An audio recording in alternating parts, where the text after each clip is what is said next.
मैंने एक एप्पल का बाइट लिया ही था कि मैंने सिर घुमाया।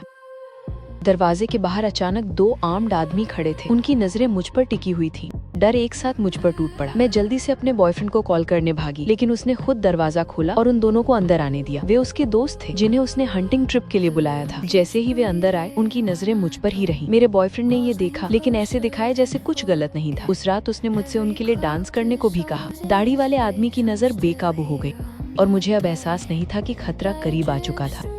अगली सुबह जल्दी वही दाढ़ी वाला आदमी मेरे कमरे में घुस आया और मेरे ठीक पीछे खड़ा हो गया। उसकी हर बात इशारों से भरी थी। मैं भागने की कोशिश करती रही, लेकिन उसने मुझे कदम दर कदम कोने में धकेल दिया। भारी आदमी ने आवाज सुनी और अंदर आ गया। मैंने उसे मदद की उम्मीद में देखा। वो मुड़ा और चला गया। उसी पल मेरी सारी उम्मीद खत्म हो गई। जब मेरा बॉयफ्रेंड वापस आया तो लिविंग रूम की खामोशी अजीब लग रही थी। उसे आखिर महसूस हुआ कि कुछ गलत है। उसने मुझे ढूंढा, सब सुना और बस मुझसे उसे माफ करने को कहा। उस एक वाक्य ने मुझे पूरी तरह तोड़ दिया। बहस भड़क उठी।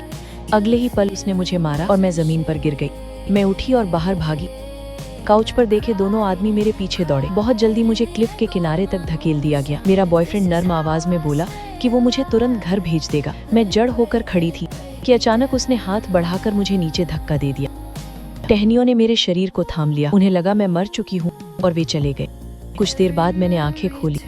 मैं सुनसान जगह में अब भी जिंदा थी। अब मुझे सिर्फ खुद पर भरोसा था। दर्द सहते हुए मैंने आसपास देखा।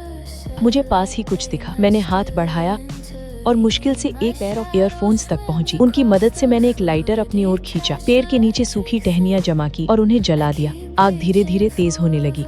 आखिर में उन टहनियों से खुद को छुड़ा पाई। सांस लेने से पहले ही मुझे दूर से इंजन की आवाज सुनाई दी। वे सब निशान मिटाने वापस आ गए थे। मैं अपना शरीर घसीटकर क्लिफ के किनारे छिप गई।